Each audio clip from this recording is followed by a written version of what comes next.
जैसा कि आप जानते हैं कि उत्तर प्रदेश लोक सेवा आयोग LT ग्रेड मेंस का इम्तिहान कराएगा। सन 2021 में उत्तर प्रदेश लोक सेवा आयोग ने PCS मेंस का इम्तिहान कराया था, जिसमें एक सवाल पूछा था कि तरक्की पसंद अफसाना नगारी पर एक नोट लिखिए। सवाल आपसे यूँ भी पूछा जा सकता है कि तरक्की पसंद तहरीक का उर्दू अफसाने पर क्या असर हुआ, लिखिए। तो इस तरह के सवाल का जवाब आप कैसे देंगे? चलिए शुरू करते हैं। हमसे तरक्की पसंद अफसाना निगारी पूछिए तो हम तरक्की पसंद तहरीक का पस मंज़र नहीं बताएंगे, लंदन से नानकिंग रेस्टोरेंट वगैरह नहीं बताएंगे। हम सीधे टू दी पॉइंट आएंगे और कहेंगे कि तरक्की पसंद तहरीक उर्दू अदब की तारीख़ में एक संगे मील की हैसियत रखती है। ये महज एक अदबी रुझान नहीं बल्कि एक नज़रियाती तहरीक थी, जिसने उर्दू अफसाने को फ़िक्री, मौज़ूआती और इल्मी सतह पर वुसअत बख्शी। या फिर सवाल आप यूँ शुरू कर सकते हैं कि वैसे तो तरक्की पसंद तहरीक ने उर्दू की तमाम असनाफ़ सुखन पर असर अंदाज हुई, लेकिन ख़ुसूसी तौर पर इसने उर्दू अफसाने को बहुत ही ज़्यादा मुतासिर किया।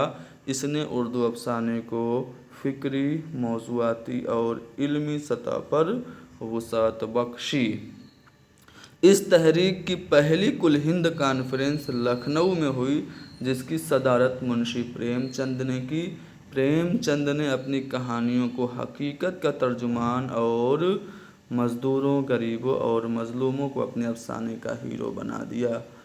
अब आपने ये जो बात कही, इस बात को और ज़्यादा मुस्तनद बनाने के लिए आप अपनी बात को प्रोफेसर एहतशाम हुसैन की बात से मिला दीजिए कि बकौल प्रोफेसर एहतशाम हुसैन, प्रेमचंद ने मेहनत कश को अपने अफसाने का हीरो बना दिया।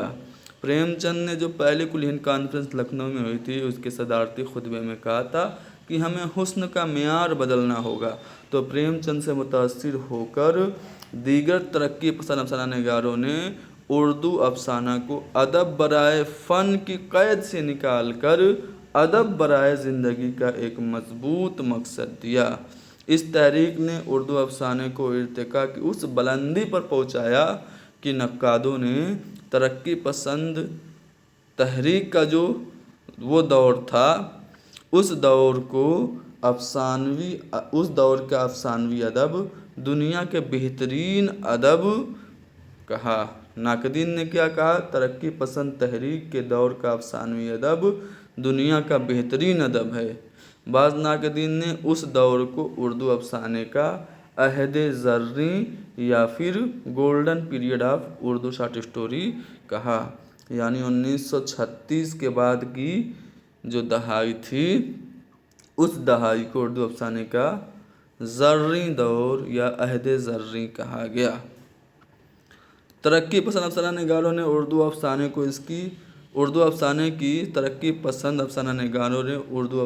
की उस रिवायत को न सिर्फ आगे बढ़ाया बल्कि वक्त और ज़माने के साथ बदलती हुई इक़दार, ज़िंदगी के नए मसाइल और फ़न की नित नई राहों को अपने फ़न में समो कर एक नई रिवायत कायम की।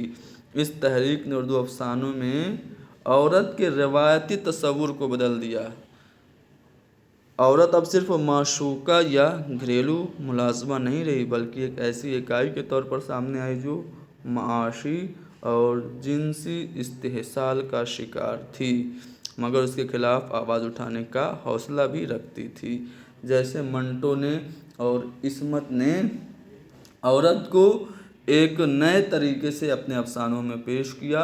मंटो ने क्या किया कि तवाइफ की ज़िंदगी को मौजू बनाया और इस्मत ने अपने अफसानों में जिनसी जो तस्वुरात थे उनको पेश किए।